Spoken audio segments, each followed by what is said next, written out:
मुल्क के मुआशी अशारिये मुस्बत हैं। मुआशी इस्तेहकाम को पायदार इस्तेहकाम में बदलना है। ज़र मुबादला के ज़खायर बढ़े, अफरात ज़र कम हुआ। महंगाई 6 दहाइयों की कम तरीन सतह 0.7% पर है। महंगाई में कमी के असरात आवाम को मुंतकिल हुए। वज़ीर ख़जाना मोहम्मद औरंगज़ेब की मीडिया ब्रीफिंग। बताया तरसीलात ज़र 36% होने का इम्कान है। इसका मतलब है कि मईशत पर एतमाद बढ़ रहा है, शरह सूद कम हुई। मेरे ख्याल में मज़ीद कमी की गुंजाइश है। स्टॉक मार्केट में सरमायाकारी बढ़ रही है। ईद पर 870 अरब रुपए की खरीदारी हुई। पिछली ईद पर 720 अरब रुपए हुई थी। सीमेंट की पैदावार 14%, कारों की 40% और मोटरसाइकिलों की 30% बढ़ी है।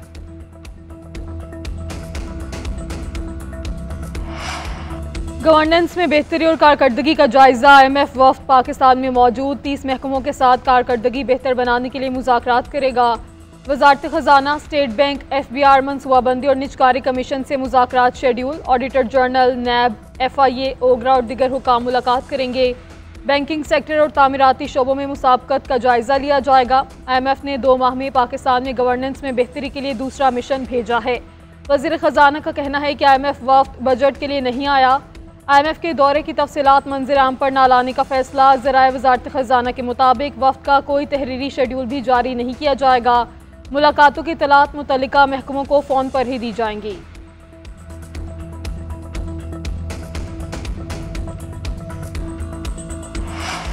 वज़ीर आज़म शहबाज शरीफ को अमीर जमात इस्लामी हाफिज़ नईमुर रहमान का टेलीफोन। बिजली की कीमतें कम करने पर वज़ीर आज़म का शुक्रिया अदा किया। वज़ीर आज़म ने कहा, मुश्किलात के बावजूद अवामी रिलीफ को अव्वलीन तरजीह दी और ये मिशन जारी रखेंगे। पाकिस्तान की तरक्की का सफ़र जारी रहेगा। दोनों रहनुमाओं का गज़ा में इसराइल की बमबारी पर बैनुल-अक़वामी क़ुव्वतों की खामोशी पर तशवीश का इजहार। वज़ीर आज़म की गज़ा के निहत्ते फ़लस्तीनियों पर जारी सहूनी जुल्म जबर के ख़िलाफ़ हर बैनुल-अक़वामी फ़ोरम पर आवाज़ उठाने के अज़म का अयादा। कहा, फ़लस्तीनी बहन भाइयों की हिमायत के हवाले से पाकिस्तान का मौक़िफ़ वाज़ेह है। बिजली की कीमतों में कमी से महंगाई मज़ीद कम होगी। हुकूमत की मुसलसल कोशिशों से महंगाई का जल्द खात्मा मुमकिन होगा। सदर मुस्लिम लीग नून नवाज शरीफ की बिजली सस्ती होने पर अवाम को मुबारकबाद। कहा, मुल्क की मेशत में बेहतरी से आम आदमी की ज़िंदगी में बेहतरी आ रही है।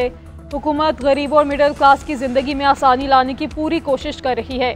नवाज शरीफ ने सेक्रेटरी जनरल एहसन इकबाल को सूबाई पार्टी का इजलास बुलाकर रिलीफ के हुकूमती इक़दामात की तहसीन करने की हिदायत कर दी।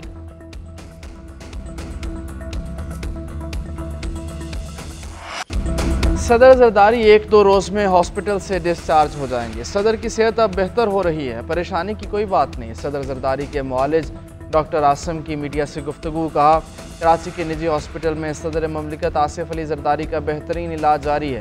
सोशल मीडिया पर मन घड़त खबरें चलाई जा रही हैं। मुखालफिन बीमारी को भी सियासत से जोड़ देते हैं। टेस्ट से ये साबित हुआ कि सदर को कोरोना हुआ है। सदर ममलिकत को ब्लड प्रेशर और शुगर भी है।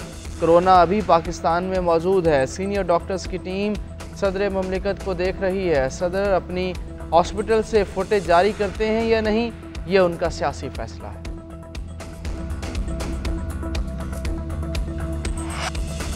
वज़ीर इत्तलात पंजाब ने पानी की तकसीम पर सियासत अफसोसनाक करार दे दी। नहरों के मामले पर बिलावल भुट्टो को बातचीत का मशवरा। कहा, नहरों का मामला दस्तावेजी है। सदर मुमलिकत ने दस्तखत किए हैं। जलूसों में खड़े होकर मसाइल का हल नहीं निकलता। बिलावल भुट्टो मामला विफाक के सामने उठाएं। PTI की सूबाई हुकूमत पर भी तनकीद। कहा, अली अमीन गंडापुर की वज़ारत आला खतरे में है। उनके अपने वुज़रा करप्शन के इल्ज़ामात लगा रहे हैं। गंदुम स्कैंडल में उनकी फैमिली के नाम भी शामिल हैं। अली अमीन की सड़कों पर निकलने की धमकी नई नहीं है।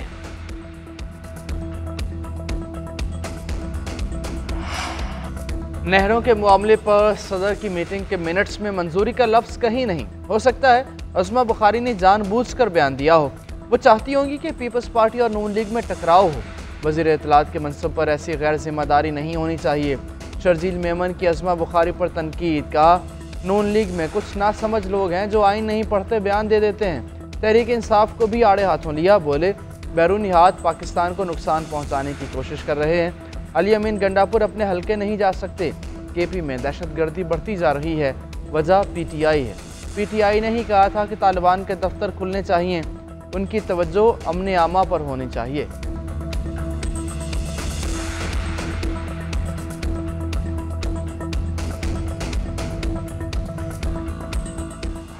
न्यूजीलैंड के खिलाफ दोहरी हजीमत, वनडे सीरीज हारने के साथ वाइट वॉश का दाग भी लग गया। 265 रन के ताकुब में कौमी टीम 221 रन पर ढेर। खिलाड़ी गलत शॉट्स खेलते हुए कैच थमाते रहे। बाबर आजम 50, तैयब ताहिर और अब्दुल्ला शफीक 33 रन बनाकर नुमाया रहे। बारिश के बायस मैच 42 ओवर्स तक महदूद किया गया। सीरीज में बाबर के सिवा कोई खिलाड़ी 100 का हिस्सा अबूर ना कर पाया। बाबर आजम ने 129 रन जोड़े, अब्दुल्ला शफीक 70, फ़हीम अशरफ 74, सलमान आगा 78 रन बना पाए। तहरीक इंसाफ में अंदरूनी लड़ाई शिद्दत पकड़ने लगी। वज़ीर आला KP अली अमीन गंडापुर के खिलाफ रहनुमा खुलकर सामने आ गए। रुकने कौमी असम्बली शहराम खान तरकई ने मरकज़ी क़ियादत से अली अमीन के बयान की तहकीकात का मुतालबा कर दिया। कहा, ऐसे बयानात से बानी PTI की तहरीक को नुकसान पहुँचेगा। हमारी तवज्जो बानी PTI और बेगुनाह कैदियों की रिहाई पर होनी चाहिए। आतिफ खान का कहना है कि वज़ीर आला के बयानात से तहरीक इंसाफ को नुकसान पहुँचेगा। बानी PTI की रिहाई की कोशिशों को कमज़ोर नहीं करना चाहिए। दूसरी जानिब चेयरमैन PTI बैरिस्टर गौहर ने रहनुमाओं में सोशल मीडिया पर जंग बंदी करा दी। ज़राए के मुताबिक बैरिस्टर गौहर ने अली अमीन गंडापुर से मुलाकात की, तैमूर झगड़ा और असद कैसर से टेलीफोनिक रब्ता किया और तीनों रहनुमाओं को पार्टी डिसिप्लिन की खिलाफ वर्जी न करने की हिदायत की। तैमूर झगड़ा और असद कैसर की पाकिस्तान वापसी पर मुलाकात में अली अमीन से सुलह करवाई जाएगी। हुकूमत की सरदार अख्तर मेंगल को धरना ख़त्म करने पर कायल करने की कोशिश। हुकूमत मुज़ाकराती वफ़द फिर लखपास धरने में पहुँच गया। Sadiq Sanjrani, deputy speaker Balochistan assembly Ghazala Gola और दीगर अहम शख्सियात शामिल। ज़राए के मुताबिक अख्तर मेंगल गिरफ्तार ख़वातीन की रिहाई तक पीछे न हटने पर बाज़िद हैं। उधर तर्जुमान बलोचिस्तान हुकूमत शाहिद रिंद कहते हैं कुछ अनासर रेड जोन को यरगमाल बनाने पर बाज़िद हैं। हुकूमत अब तक सब्र व तहम्मुल का मुजाहरा कर रही है। मसला मुज़ाकरात से हल होगा, लेकिन वो ज़िद पर कायम रहे तो हुकूमत के पास और भी ऑप्शंस मौजूद हैं। सूबे में इस वक्त भी दफ़ा 144 नाफिज है और इसकी खिलाफ वर्जी की सूरत में कानून अपना रास्ता लेगा।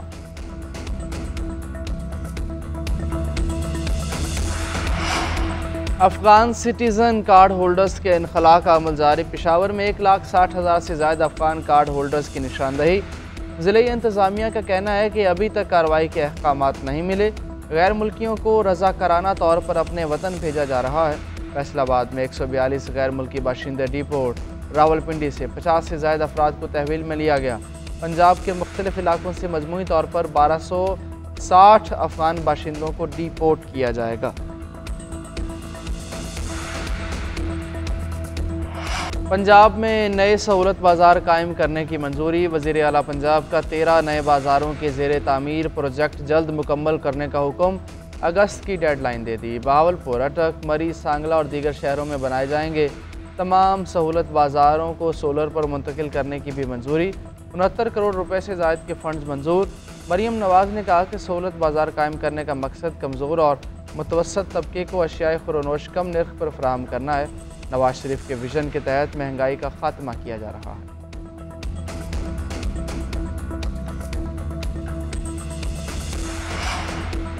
ट्रैफिक हादसात कौमियत की लड़ाई नहीं, इस पर पॉइंट स्कोरिंग नहीं होनी चाहिए। शहर बहुत मुश्किल से आग, खून और लाशों से बाहर आया है।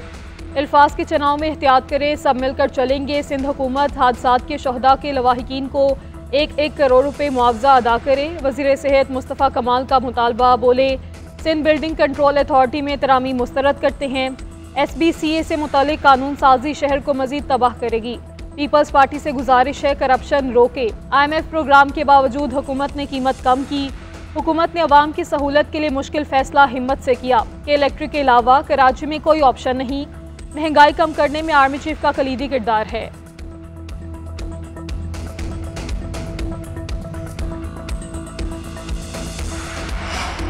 बिलावल भुट्टो अपने नाना की बरसी पर भी बानी और PTI पर तनकीद से बाज नहीं आए। बिलावल जाली वफाकी हुकूमत में बराबर के हिस्सेदार हैं। दहशतगर्दी से मुतालिक संजीदगी का ये आलम है कि बतौर वज़ीर ख़ारजा अफ़गानिस्तान जाना गवारा नहीं किया।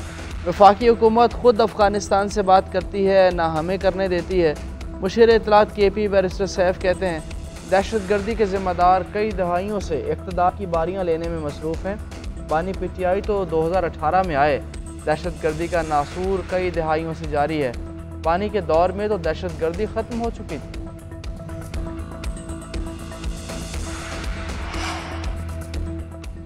पाकिस्तान का दहशत गर्दों के ज़ेर कब्ज़ा हथियारों के खिलाफ आलमी इक़दाम का मुतालबा। पाकिस्तानी मिशन काउंसलर आतिफ रज़ा ने सलामती काउंसिल में कहा कि अफगानिस्तान में छोड़े गए अरबों डॉलर्स के हथियार पाकिस्तान और मुसल्लह अफवाज के खिलाफ इस्तेमाल हो रहे हैं।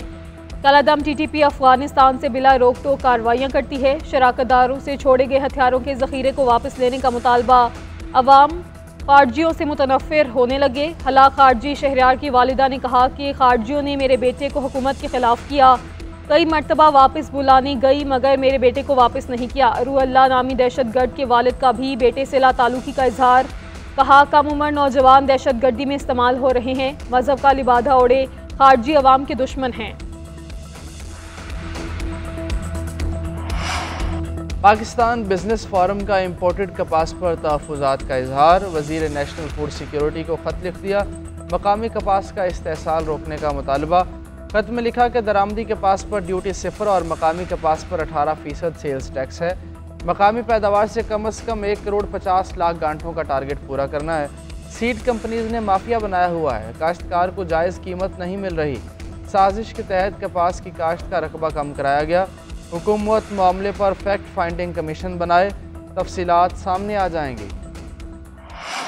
हुकूमती दावे एक तरफ, चीनी तहाल महंगे दामों फरोख्त। इदारे शुमारियात के मुताबिक पेशावर और कराची के शहरी बदस्तूर महंगी चीनी खरीद रहे हैं। मुल्क में चीनी की कीमत 180 रुपये फ़ी किलो तक बरकरार। औसत कीमत 168 रुपये 81 पैसे फ़ी किलो है। हालिया 14 हफ्ते के दौरान चीनी की औसत कीमत में 36 रुपये 26 पैसे फ़ी किलो का इजाफा हो चुका है। हुकूमत ने चीनी का रेट 164 रुपये फ़ी किलो मुकर्रर कर रखा है।